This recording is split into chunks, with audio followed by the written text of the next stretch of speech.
율법의 마침이 되신다 라고 말씀하고 있습니다. 그리스도는 누구실까요? 예수님이시죠? 네, 예수님이시고 모든 믿는 자는 우리들입니다. 모든 믿는 자에게 무엇을 이루기 위하여? 의를 이루기 위하여, 우리에게 의를 선물하기 위하여 율법의 마침, 즉 율법을 완성하셨다 라는 말씀이에요. 좀 이해가 되시나요? 네. 네, 많이 어려운 이야기입니다. 혹시 구원은 우리가 어떻게 받는지 아시나요? 네, 예수님을 믿음으로. 네, 오직 믿음. 믿음이 아니라면 우리는 구원을 받을 수가 없습니다. 조금 더 구체적으로는요, 무엇을 믿나요? 예수님께서 나를 위하여 십자가에 달려 죽으시고 부활하셨음을 믿음으로. 네. 하지만 한 걸음 더 나아가길 원합니다. 예수님께서는 우리를 죽으셨을 뿐만 아니라 우리를 위해 사셨어요. 네.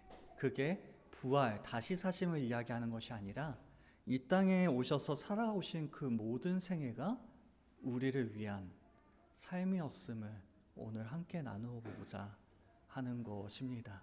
그리하여 그러면 예수님의 십자가만으로는 우리가 구원을 못 받는 겁니까? 그 이야기가 아니라 주님의 십자가가 더욱더 우리들에게 풍성하여지고 또한 주님의 은혜가 우리들에게 더욱더 많은 것임을, 주님께서 모든 것을 하셨습니다라고 이야기하는 게 정말로 모든 것을 하신 것이라는 사실을 오늘 나누어 보고자 하는 거예요. 오늘 좀 칠판도 써야 되고 할 것 같아요. 엄청 어려워요. 그래도 좀 차근차근 잘 따라와 보세요.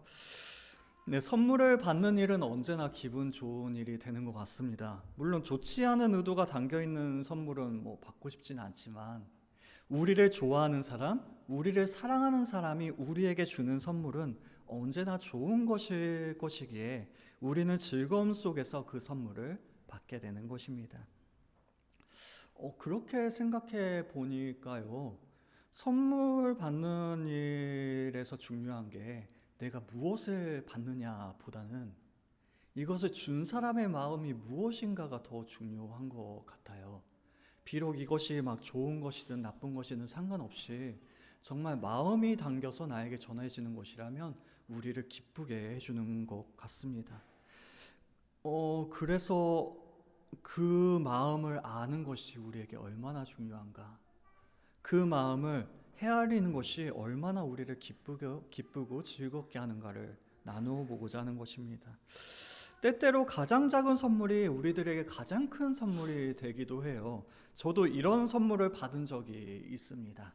그것은요, 교회에 있었는데 한 어린아이가 저에게 사탕을 선물해 준 거예요.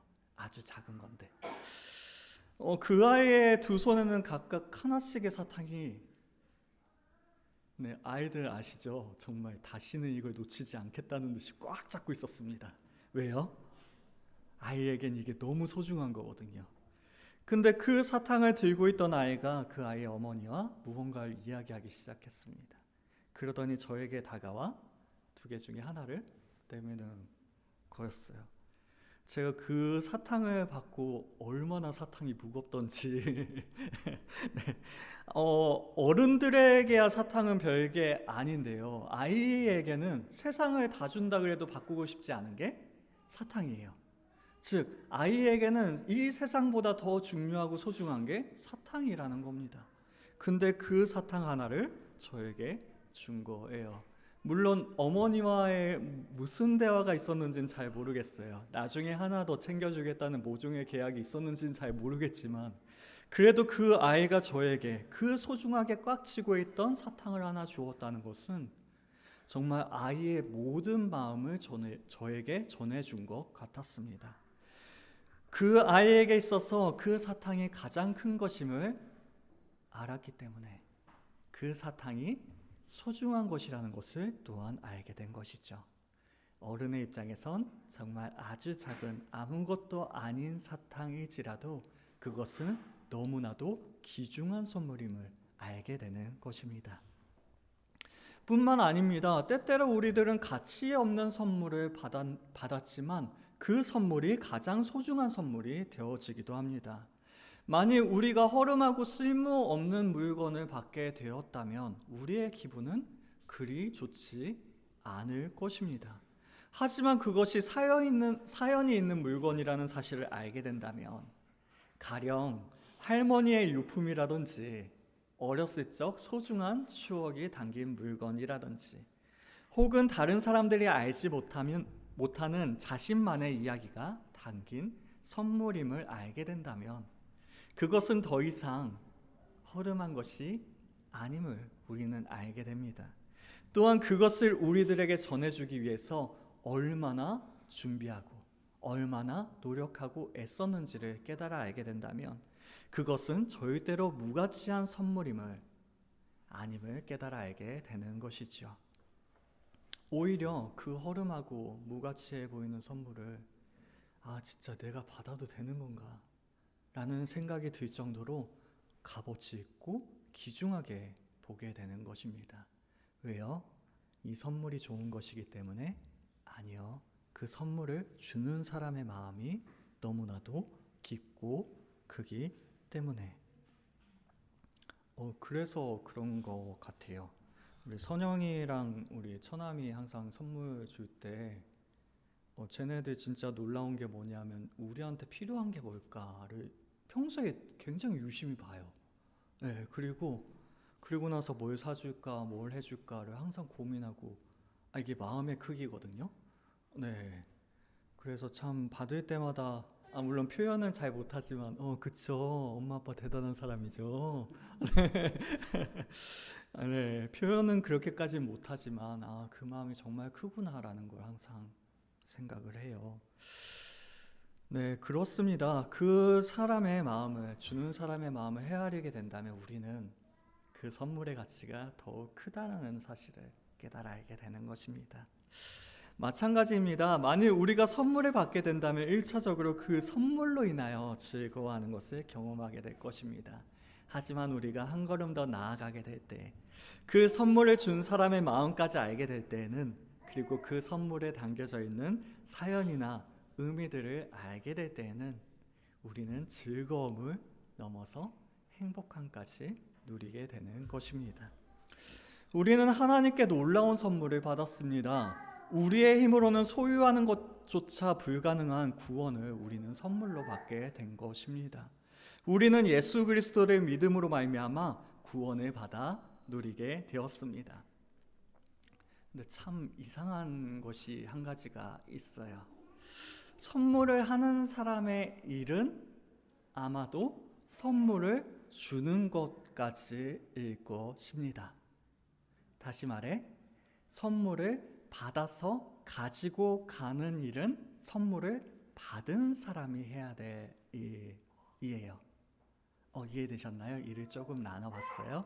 선물을 주는 사람은 선물을 주는 것까지가 그 사람의 일입니다. 하지만 하나님께서는 모든 것을 다 하세요. 에베소서 2장 8절의 말씀입니다. 너희는 그 은혜에 의하여 믿음으로 말미암아 구원을 받았으니 이것은 너희에게서 난 것이 아니요 하나님의 선물이라. 하나님께서는 우리에게 믿음까지도 허락하여 주십니다. 이 말씀 속에서는 기독교의 본질에 대한 그러한 근본적인 세 개의 단어가 등장해요. 그것은 무엇이냐면 구원, 은혜, 믿음입니다. 구원은 무엇인가요? 단순히 제사함뿐만 아니라 그것을 넘어서 죽음과 종노릇과 진노에서 해방되는 것을 의미합니다. 우리는 더 이상 죄의 노예가 아니라, 더 이상 죄에 휘둘리는 사람들이 아니라 하나님께 속하여 또한 하나님 안에 살아가는 사람들이 되어진 게 구원이라는 거예요. 그렇다고 죄를 짓지 않는 건 아닌데요. 죄를 짓지만 날마다 발버둥치고 하나님께로 더욱더 나아가려고 노력하는 게 노력이 중요한 건 아니지만 그러한 마음을 가지고 주님께로 나아가는 게 바로 구원받은 사람의 모습입니다. 또한 은혜는 받을 자격 없는 자들에게 부어지는 과분한 자비입니다. 자격도 없는 사람에게 이래도 되나 싶을 만큼 자비를 베풀어 주는 것이 바로 은혜예요. 그리고 믿음은 우리가 그 은혜를 받는 겸손한 신뢰입니다. 즉 믿음이라는 것은 받아들이는 것이라고 보면 좋을 것 같아요. 우리에게 은혜를 베푸시는, 또한 우리에게 구원을 베푸시는 하나님의 그 선물을 감사합니다 라고 받아들이는 것이 믿음인 것입니다. 놀라운 것은 우리의 믿음으로 말미암아 구원을 얻는데, 심지어 구원을 받는 이 믿음까지도 하나님께서 우리에게 선물로 주신다는 거예요. 즉 하나님께서는 우리에게 선물을 주실 뿐만 아니라 가지고 가는 것까지도 하나님께서 해주세요. 우리들이 믿음으로 그 구원을 받는 일까지도 하나님께서 이루어 주신다는 것입니다. 적어도 믿음 정도는 우리의 행위를 요구하셔도 괜찮을 것 같습니다. 선물을 주면 그 선물을 받는 일과 가지고 가는 일은 그 선물을 받은 사람이 해도 괜찮기 때문입니다. 그럼에도 하나님께서는 모든 일들을 하십니다. 구원받는 믿음까지도 우리들에게 선물로 허락하여 주시는 것입니다. 요즘 아이들은 이런 표현을 쓰기도 해요. 소매 넣기. 네, 게임하는 친구들은 이거 정말 많이 이야기하고요. 소매 넣기가 뭐냐 하면요, 우리의 무언가 가지고 있는 거 훔쳐가는 사람은 소매치기라고 이야기하잖아요. 그 반대로요, 우리에게 필요한 걸 난 괜찮은데 하지만 억지로 넣어주는 거야. 이렇게 소매에 넣기. 물론 이게 범죄에서도 쓰이는 단어입니다. 그 몰래 호주머니에 넣어놓고 이제 고발을 하는 거예요. 저 사람이 가져갔다. 그게 소매 넣기라는 범죄 행위인데요. 그런 나쁜 의미로 쓰는 소매 넣기가 아니라 좋은 의미에서 소매 넣기. 즉 우리에게 필요한 것, 우리에게 정말 가장 절실한 것을 하나님께서 우리의 소매 안에 넣어주시는 것. 그것이 바로 하나님께 하시는 일입니다. 하나님께서는 우리에게 선물을 소매 넣기 하세요. 우리는 필요한지조차 모르고 있는데 어느샌가 우리들에게 정말 필요한 구원을, 믿음을, 은혜를 우리들에게 넣어주시는 것입니다. 그 하나님께서 우리들에게 이토록 놀라운 선물을 주시기에 우리는 고백할 수밖에 없는 것이죠.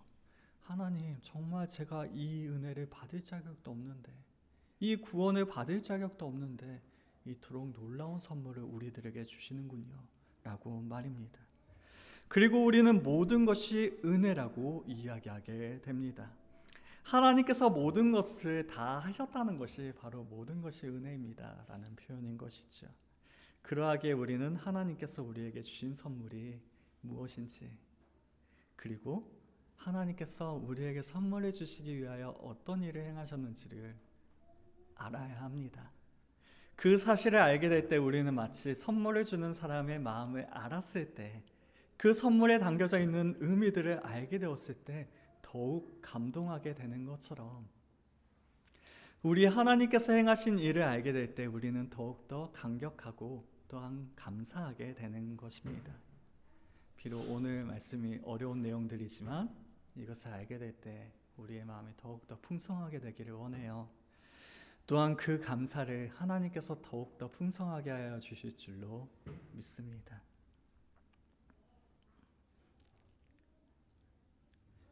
네, 잘 걷지도 못하는 친구들에게 뛰어와라라고 이야기하려고 하는데요. 한번 들어보세요. 우리는 예수님의 죽음에 대해서는 너무나도 익숙하게 잘 알고 있습니다. 네, 우리 어렸을 적에 교회에 다녀본 경험만 있어도 다 예수님께서 나를 위해 십자가에 달려 죽으셨다는 사실 정도는 알고 있는 거죠. 그게 우리들에겐 너무나도 익숙한 거예요. 예수님의 십자가는 우리의 죄에 대한 대가를 지불하신 것입니다. 즉 법을 어긴 우리들의 죄의 대가, 페널티라고 이야기할 수 있겠죠. 그 페널티를 지불한 것이 바로 예수님의 십자가 죽으심입니다. 하지만 그게 전부가 아니에요. 하나님의 뜻은 단지 죄를 범한 페널티만 지불하는 것이 아니기 때문입니다. 오늘 로마서 10장 4절의 말씀입니다. 그리스도는 모든 믿는 자에게 의를 이루기 위하여 율법의 마침이 되시니라. 하나님께서는 아담에게 법을 주셨습니다.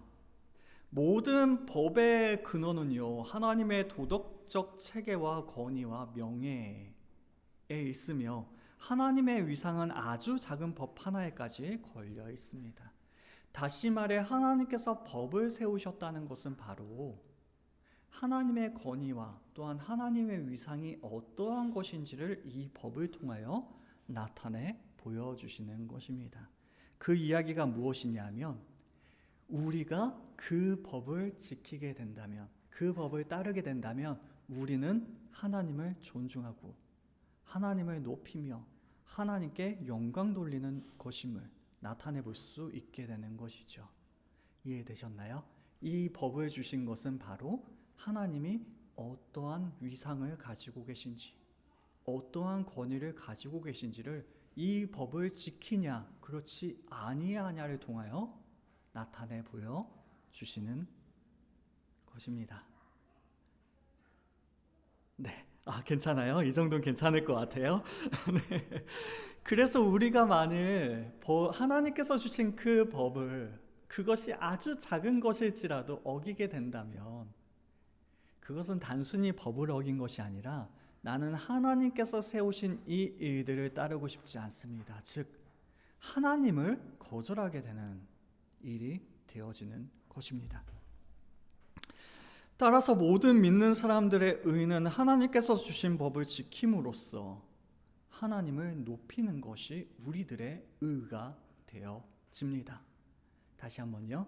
우리의 의는 하나님의 법을 지킴으로 말미암아 세워지게 됩니다. 더욱이 법은 양면성을 가지고 있어요. 법은 지키라고 주어지는 것이지 벌 주기 위해서 주는 게 아니거든요. 네.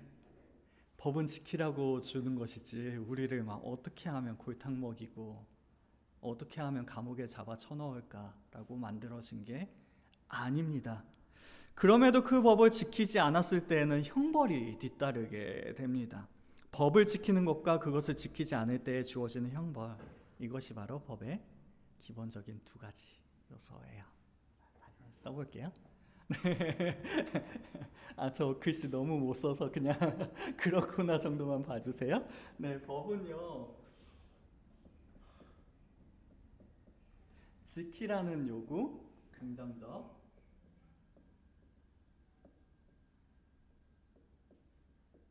그리고 지키지 못했을 때 형벌.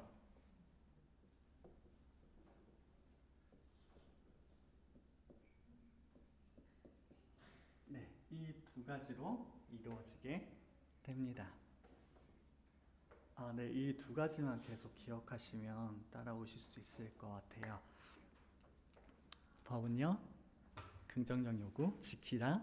부정적 요구, 지키지 못했을 때 형벌이 뒤따른다. 부정적인 요구가 유효하게 발효되는 순간은 바로 긍정적 요구를, 즉 그 법을 지키지 못했을 때. 이거 단어가 어렵다고 헷갈리지 마세요. 위에 건 그냥 지키는 거, 아래 건 안 지켰을 때 벌 받는 거. 네, 그렇게 생각하시면 됩니다. 즉 부정적 요구가 실제적으로 발효되는 것은 바로 긍정적 요구가 이루어지지 않았을 때입니다. 법은 어떻게 벌 줄까 고심해서 만들어낸 것이 아니라 지키라고 주어진 것이기 때문입니다. 하나님께서 아담에게 법을 주셨죠. 그 법은 바로 선악을 알게 하는 나무의 열매는 먹지 말라. 먹으면 내가 먹는 날에는 반드시 죽으리라 라는 말씀이었습니다. 즉 주어진 건 긍정적 요구, 지켜야 될 건 먹지 말라.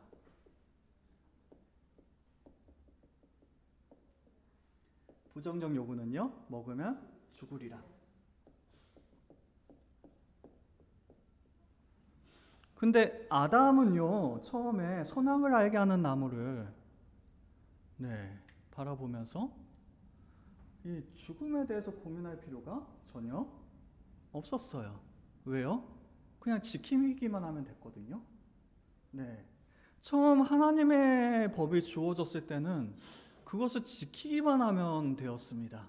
이 두 가지의 요소가 있음에도 불구하고 부정적인 그 형벌에 대해서는 전혀 고려할 필요가 없었던 거예요. 근데 아담은 그 말씀을 지켰나요? 못 지켰나요? 네. 못 지킨 건지 안 지킨 건지는 잘 모르겠어요. 네. 그래서 이제 그 긍정적인 요구, 먹지 말라는 그 말씀을 지키지 못하게 됩니다. 네. 그 말씀을 어기자마자 무엇이 발효되기 시작하면 이 부정적인 요구가 발효되기 시작해요. 그러면서 법은 뒤바뀌어 버리게 되어집니다. 처음에는 그냥 지키기만 하면 됐던 그 법이 이제는 형벌, 대가까지도 치러야 하는 법으로 바뀌어버리게 돼요. 생각을 해봅시다. 어떤 사람이 범죄를 저질렀다고 생각을 해봅시다. 그렇다면 그 사람은 반드시 대가를 치러야 합니다. 근데 대가는 치르지 않고 미안해요. 내가 잘못한 거니까 난 다시 그 법을 잘 지킬게요. 그러면 법이 온전히 이루어진 것인가요? 그렇지 않아요. 이미 엎질러진 물은 다시 주워 담을 수 없고 그 사람이 하는 일은 소에 있고 외양간 고치는 격이 되어버리고 맙니다. 왜요? 네, 대가를 치러야죠. 죄를 지었으니까. 그럼 또 반대로 생각을 해봅시다. 그 사람이 범죄를 저질렀기 때문에 대가를 치릅니다. 자, 그러면 이제 내가 그 법에 대해선 대가를 치렀으니까 나는 더 이상 그 법을 지키지 않아도 되는 건가요? 아니요. 대가는 치르되 그 법을 또한 지켜야 합니다. 그게 바로 법이 온전히 세워지는 것입니다. 그렇기 때문에 그 법을 지키는 것만 한다고 해서 법이 올바로 세워지는 것이 아니고 형벌에 대한 대가를 치른다고 해서 그것만 한다고 해서 법이 올바로 세워지는 것도 아닙니다. 두 가지 모두를 해야만 법은 올바로 세워지는 거예요. 그래서 우리 주님께서는 우리를 위하여 사셨고 우리를 위해서 죽으셨습니다. 주님께서 사셨다는 것은 부활하시어 다시 살아나셨음을 이야기하는 것이 아닙니다. 여기에서 말하는 주님의 사셨다는 것은요, 성육신하신 그 순간부터 이 땅에 오셨을 때부터 율법 아래에 사셨음을 이야기하고 있는 것이죠. 우리 주님께서는 율법 아래에서 사셨습니다. 하나님의 법 아래에서 살아가셨어요. 아담을 대신하여 긍정적인 요구를 지키기 위하여 주님께서는 그리하셨던 것입니다. 율법을 지켰다는 것은 페널티를 지불한다고 해서 성립되는 것이 아닙니다. 만일 그것으로 충족이 된다면, 만약 대가를 치른다고 해서 율법이 올바로 세워지는 것이라면 주님께서는 굳이 천하를 통하여 이 땅에 아기로 오실 필요가 없으셨겠죠. 네, 그냥 이 땅에 오자마자 바로 십자가로 직행하여 십자가를 지셨으면 깔끔하게 모든 문제가 끝납니다. 즉 주님께서 이 땅에서 살아가셨던 그 30여 년의 그 시간은 그냥 시간 낭비가 되는 거예요. 만약 이것만으로도 모든 것이 해결이 된다면 말이죠. 그럼에도 주님께서는 그렇게 하지 않으셨습니다. 만약 우리가 주님의 죽으심만으로 우리의 구원이 이루어진다고 말을 하게 된다면 사실 하나님의 법은 온전하게 세워진 적이 단 한 번도 없게 되는 것이에요. 그리스도께서 우리를 위하여 죽으셨다는 것이 얼마나 큰 은혜입니까? 하지만 하나님께서는 그 정도의 은혜로 만족하지 않으세요. 우리에겐 정말 큰 은혜, 그 십자가가 너무나도 큰 은혜다라고 우리는 고백하지만 하나님께서는 그것보다 더욱더 커다란 은혜를 우리에게 허락하여 주시는 것입니다. 즉 예수님의 그 죽으심만을 이야기한다는 것은 바로 반쪽짜리 정도밖에 안 되는 거예요. 이 두 가지 중에 한 가지밖에 이루어진 것이 아니기 때문입니다. 네, 예를 들어봅시다. 자, 제가 만약에 어마어마한 빚을 져서요 감옥에 들어가게 됐다고 생각을 해봅시다. 네. 제 스스로는 그 값을 치룰 수도 없을 만큼, 이 빚을 다 갚을 수 있다는 희망조차 없을 만큼 너무나도 많은 빚을 진 거예요. 그래서 그 끝에 기다리고 있는 건 사망밖에 없다라는 사실을 너무나도 잘 알고 있고, 그러한 감옥 속에 제가 갇혀 있었습니다. 그때 만약 누군가 짜잔하고 나타나서 저를 너무 사랑하니, 제가 너무 불쌍하니 대신 대가를 치르고 풀어주겠습니다 라고 어떠한 사람이 나타나게 된 거예요. 그때 저를 풀어주면 저는 어떨까요? 너무 감사하고 너무 기쁨과 감격에 차 있겠지요. 하지만 문제는 제가 나오고 나서 어떻게 해요? 제 주머니 속엔 한 푼도 없어요. 네. 대가를 치러주고 저를 풀어준 건 너무 감사하지만 살아갈 수가 없는 거예요. 그래서 시간이 점점 지날수록 저는 그 빈곤에서 벗어날 수가 없고 점점 배고프게 됩니다. 그래서 마치 레미제라블의 장발장처럼 이제 빵을 훔칠 수밖에 없는. 네. 그럼 어떻게 돼요? 다시 감옥 가야죠. 그렇게 커다란 대가를 치르고 풀어줬는데 저는 감옥에 다시 갈 수밖에 없는 사람이에요. 근데 주님께서 하신 것은 무엇이냐면요, 저의 어마어마한 빚을 대신 갚아서 감옥에서 풀어줬을 뿐만 아니라 제가 살아갈 수 있도록, 생활할 수 있도록 돈을 줄 뿐만 아니라, 적당히 주는 게 아니라 부자가 될 정도로 네, 모든 것들을 주신 것이 바로 주님의 일입니다. 물론 돈이라는 것을 비유적으로 이야기했지만 이게 우리가 구원을 받는 거예요. 조금 이따 다시 한번 설명해 드릴게요. 오해하지 않고 들으시길 원합니다. 그러면 정 목사는 지금 예수님의 십자가만으로는 우리가 구원받기에 부족하다는 것인가? 아니요. 주님의 십자가로 이미 충분합니다. 하지만 그 십자가의 풍성함이 우리에게 있음에도 불구하고 우리는 너무나도 편협하게, 너무나도 작은 생각으로 그걸 제한하고 있어요. 즉 하나님의 일이, 주님께서 우리에게 행하신 일이 얼마나 놀라운 것인지를 우리는 알아갈수록 더욱더 깊이 깨달아 알게 되는 것, 즉 우리의 기쁨이 더욱더 커져가게 되는 것입니다. 그것을 위해서 이야기하고 있는 거예요. 우리 주님께서는 우리를 위하여 죽으시고 죗값을 갚아주셨습니다. 그럼 우리는 더 이상 빚이 없으니까 천국 가는 것일까요? 네, 우리는 오해하지 않아야 돼요. 죄 없는 사람이 천국 가는 게 아니라요, 누가 천국 가요? 의인이 천국 갑니다. 죄 없는 사람이 천국 가는 게 아니라요, 의인이 천국 갑니다. 예수님께서 십자가로 말미암아 우리의 죄를 사하여 주셨다는 것은 우리에게 더 이상 죄가 없다라는 것이겠죠. 그럼 우리는 천국 가나요?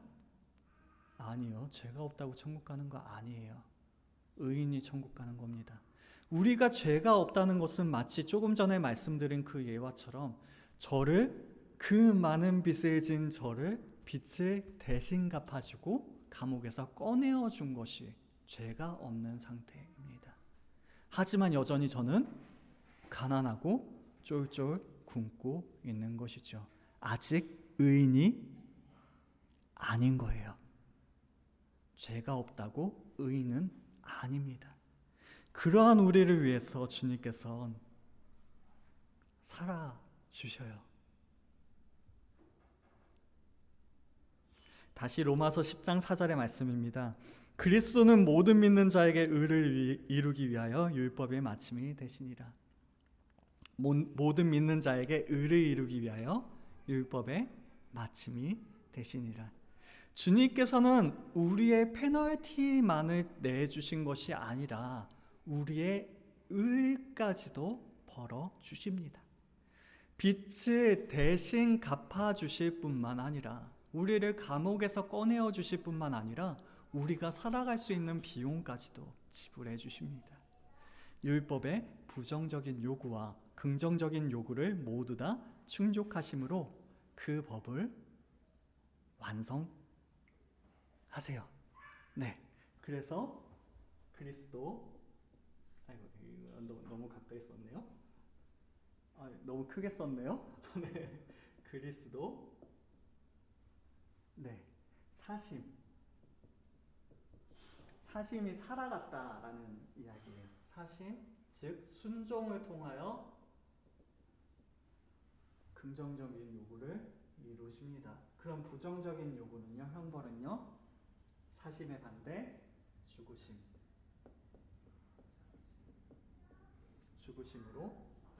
죽음으로 그 대가를 치르십니다. 사도 바울은 빌립보서 2장 8절에서 죽기까지 복종하셨다라고 말씀하고 있습니다. 주님의 사심, 주님의 생애 전 과정이 바로 복종이고 또한 순종이었음을 이야기하고 있는 거예요.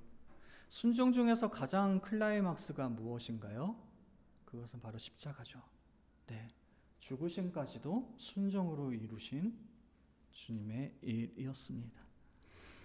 그 순종으로 말미암아 하나님의 법을 온전하게 이루신 거예요. 네, 순종과 그 페널티까지 지불하시면서 말이죠. 아담은 선악과를 먹지 말라는 그 하나님의 말씀을 지키지 못했지만 우리 주님께서는 모든 율법에 순종하셨습니다. 그리고 그 순종은 하나님의 의를 세우는 일이 되어 법을 온전히 지키는 건 바로 의입니다. 아까 말씀드렸죠? 죄가 없는 사람이 천국 가는 게 아니라 의인이 천국 갑니다. 하나님의 의는, 하나님의 존귀함은 반드시 세워져야만 합니다. 즉 하나님의 법은 반드시 지켜져야 해요. 하나님의 법이 우리의 눈에 보이나요? 아니요, 보이지 않아요. 보이지 않는다고 해서 안 지켜도 되는 것이 아니라는 이야기입니다. 아무도 하나님의 법을 온전히 지킨 적이 없어요. 예수님 빼고는요. 자, 그러면 아무도 지킬 수 없었으니까 그 법이 없는 것처럼 되어지나요? 그렇지 않아요. 네. 자, 우리가 잘 알고 있는 행위 언약. 행위 언약은 이제 없는 것이고 은혜 언약만이 우리에게 있다. 아닙니다. 행위 언약 여전히 있어요. 우리가 지키지 못하여서 그 행위 언약으로 우리가 구원을 받지 못할 뿐이지 하나님의 법은 없어지지 않습니다. 그것은 반드시 지켜져야 하는 것입니다. 하나님의 말씀은 지키라고 주어진 것이고 율법의 의는 바로 하나님의 그 말씀에 하나님의 법을 온전히 지킴으로 말미암아 의가 세워지게 되는 것입니다. 우리의 비참함은 바로 여기에 있습니다. 한두 개 정도는 어떻게든 순종해 볼 수 있을 것 같아요. 네, 이 악물고 정말 발버둥 치면 어떻게든 할 수 있을 것 같아요. 근데 모든 법을 순종하는 건 우리는 절대로 불가능합니다. 아무리 성인 군자와 같은 사람이 나타날지라도, 아무리 인격이 훌륭하고 또한 그 마음이 넓은 사람이 나타날지라도 하나님의 말씀을 온전히 지킬 수 있는 사람은, 사람이라는 전제죠. 사람은 아무도 없습니다. 그 이야기는 아무도 의인이 될 수가 없다는 것입니다. 큰일 났어요. 네, 죄 없는 사람이 천국 가는 게 아니라 의인이 천국 갑니다. 아무도 의인이 될 수가 없어요. 우리는 아무도 천국에 갈 수가 없어요. 큰일 났네요. 우리 지금 헛짓거리 하고 있는 거네요. 천국 가려고 우리 교회 열심히 다니고 예배. 네. 우리는 못 세워요. 그래서 주님께서 다 하십니다. 오직 예수님만이 온전한 순종을 이루세요. 그리스도의 순종이 아담의 순종을 대신하게 됩니다. 그리스도께서 전생애를 통하여 율법을 지키심으로 아담에게 요구되었던 긍정적인 요구를 지키신 것입니다. 그런 점에서 두 번째 아담 그리고 마지막 아담으로서의 역할을 하시게 되는 거예요. 주님께서 사신 것은 네, 의, 죽으심 또한 의, 이 모든 것들을 지킴으로 말미암아 의가 되어집니다. 그래서 조금 더 구체적으로 이야기하자면 이 순종의 의는요 공로라고 이야기해요. 그리고 이 죽음의 의는 속죄입니다.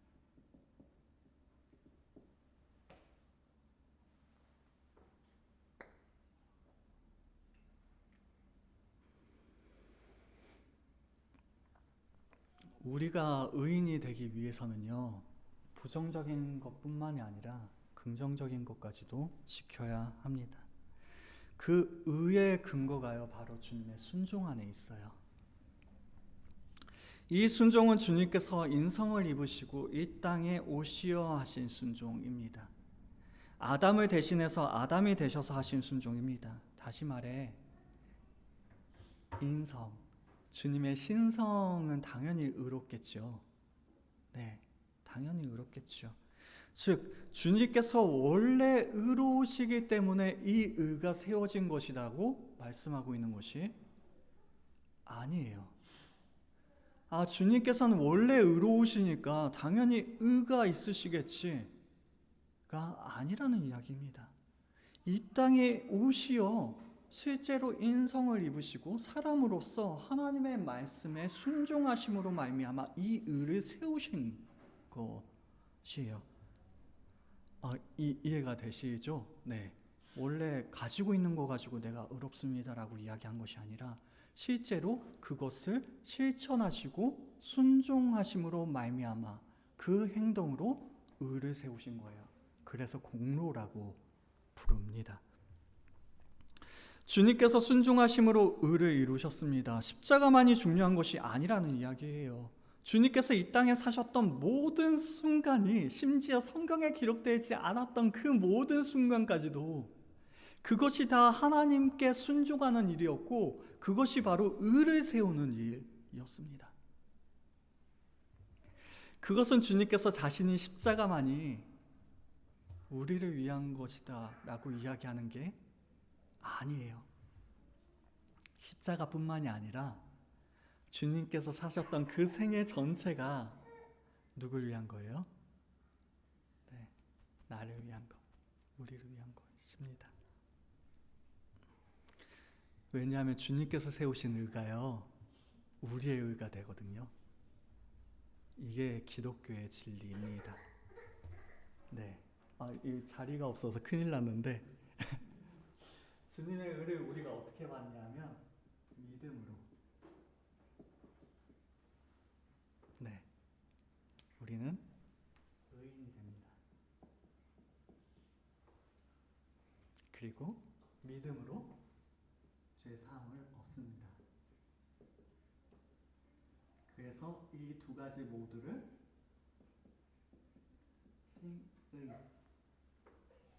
의롭다고 칭하여 준다 라고 이야기하는 것입니다. 우리가 예수님을 믿을 때에요 어떠한 일이 생기냐면요 우리에겐 주님의 의가 전가됩니다. 네, 믿음인데요. 전문 용어 나오니까 어렵죠. 네, 진짜 쉽게 이야기해서요 주님께 다 내 거, 예수님께 다 내 거, 이게 전가입니다. 왜요? 우리는 예수님을 믿을 때 우리는 예수님과 연합하게 됩니다. 그게 무엇이냐면 포도나무의 비유처럼 포도나무 줄기와 또한 가지가 붙어 있으면 이건 하나의 생명인 것처럼 그가 내 안에 내가 그 안에 머물게 되기 때문입니다. 언제요? 우리가 믿을 때. 네, 우리가 믿음 안에 머물 때 우리는 주님과 마치 포도나무와 가지가 한 몸인 것처럼 우리는 주님과 한 몸을 이루게 됩니다. 그래서 주님의 것이라면 모든 것이 우리의 것이 되어집니다. 예수님의 뭐가요? 의가 누구의 거요? 우리의 거. 말도 안 되죠. 어떻게 감히 우리가 주님의 것을 내 것이라고 이야기할까요? 근데 주님께서는 그걸 선물로 주세요. 그 연합으로 인하여 주님의 의가 우리에게 전가되어집니다. 믿음으로 의가 전가되어지는 것입니다. 그 누구도 의인이 될 수가 없어요. 근데 우리를 하나님께서는 의인이라고 이야기해 주세요. 왜요? 예수님께서 의를 세우셨고 예수님께서 의를 이루셨고 그 의가 우리가 믿음으로 주님 앞에 설 때 누구의 것? 우리의 것. 나의 것이라고 하나님께서 그렇게 해주시거든요. 그래서 아무도 의인이 될 수 없는 우리들을 주님의 의로 말미암아 의인이라고 이야기해 주시는 거예요. 죄가 없는 사람이 천국에 가는 것이 아니라 의인이 천국에 갑니다. 우리에게 천국을 선물로 주세요. 내가 의를 세웠기 때문에? 아니요. 주님께서 의를 세우셔서. 우리는 그 은혜들을 입었기 때문에 그렇기 때문에 성화의 가정을 걷기를 원하는 것입니다. 우리가 하나님께 순종하고 하나님의 말씀에 따름으로 말미암아 의를 세우기 위해서 순종하는 게 아니라요. 의는 우리는 세울 수가 없습니다.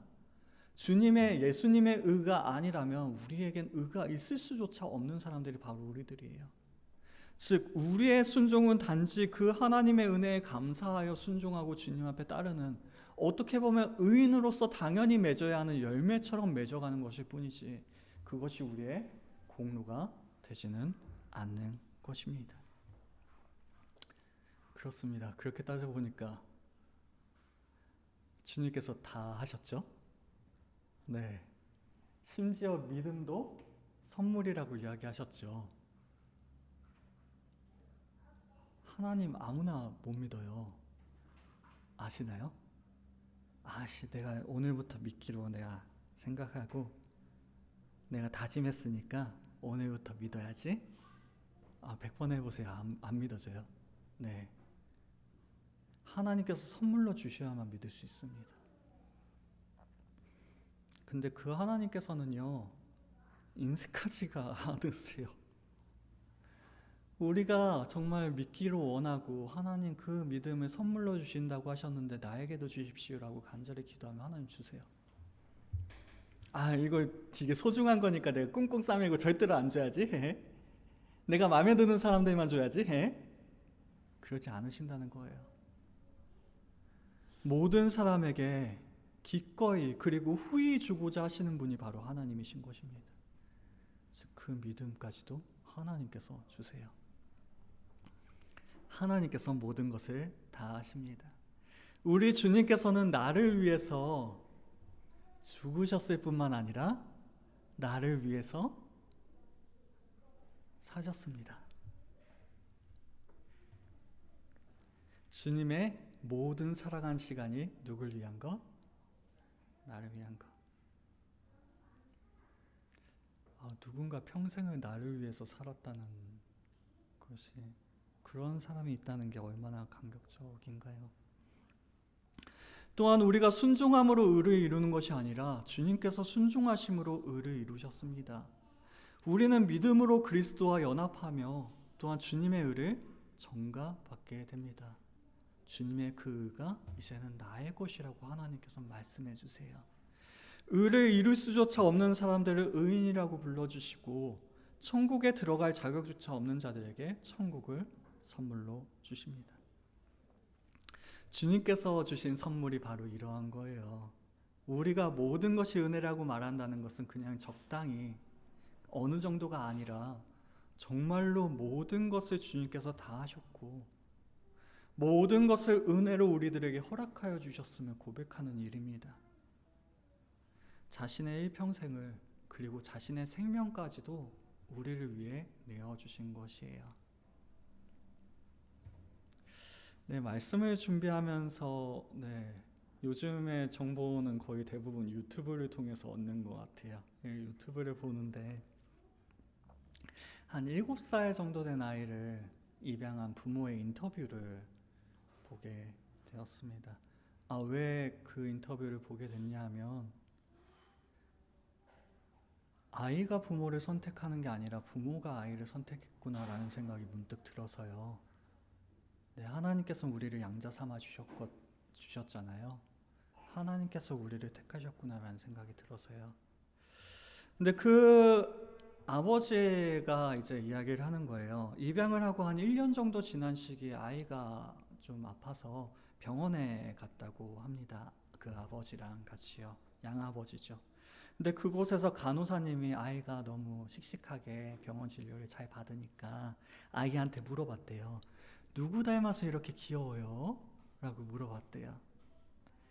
근데 아이는 아무 말도 하지 못했다고 합니다. 아이도 한 7살 정도니까 자기가 입양됐다는 걸 알고 있었어요. 그래서 그 양아버지의 이야기는 옆에서 지켜봤을 때 아마도 이 아이가 내가 양아버지를, 양어머니를 닮았다고 이야기하는 게 정말 맞는 걸까? 라고 스스로 고민하고 있는 것처럼 보였대요. 근데 조금의 얼마간의 시간이 흐르고 나서 아이가 갑자기 대답을 했다고 합니다. 아빠요.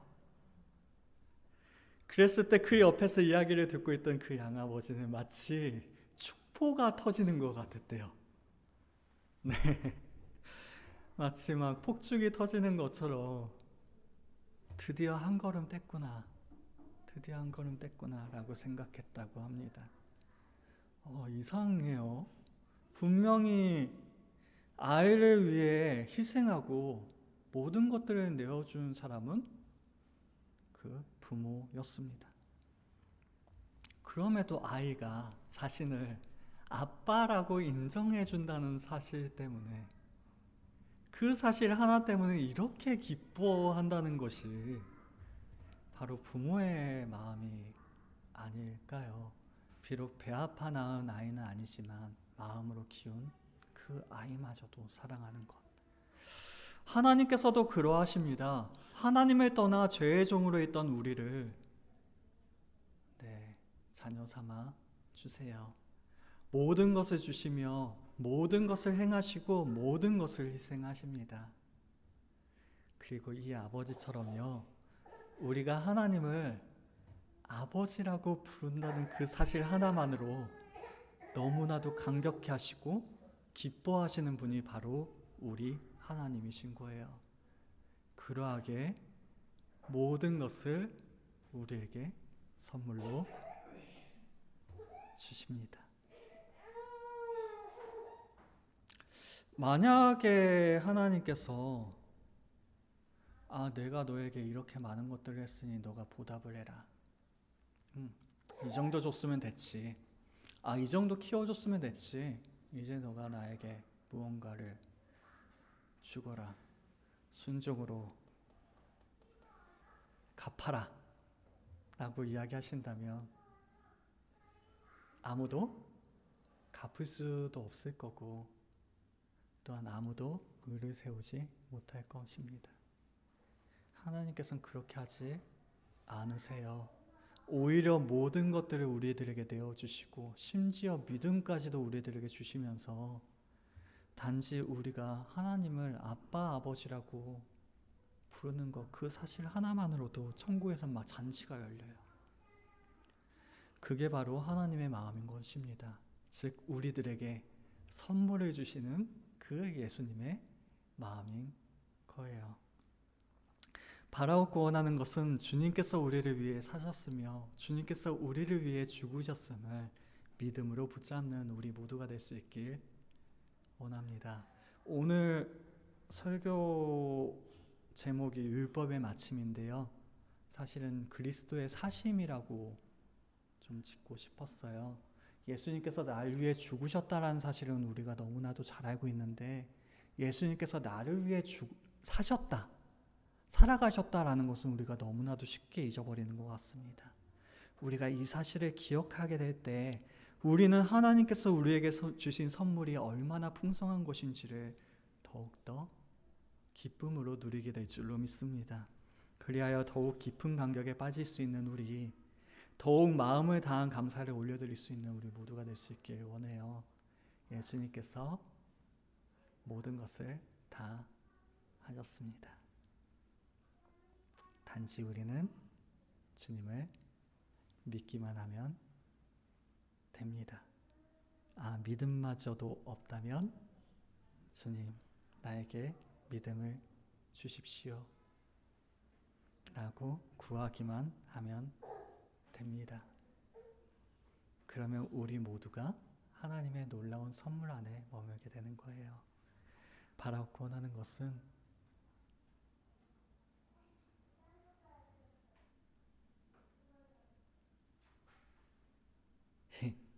그만합시다.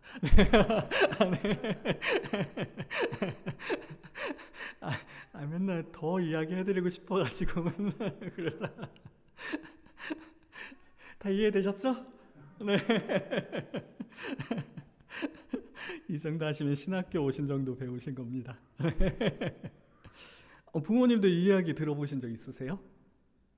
한 번도 없으셨죠? 예수님께서 사셨음을. 네. 이게 시대적인 한계거든요. 우리 부모님의 시대에는 이런 부분에 대해서 모르셨던 거고, 또 저의 세대에 이걸 안다고 해서 다른 것들을 다 아는 것도 아니거든요. 네, 또 저희 다음 세대에는 또 다른 이야기들을 더 많이 할 수 있을 줄로 믿어요.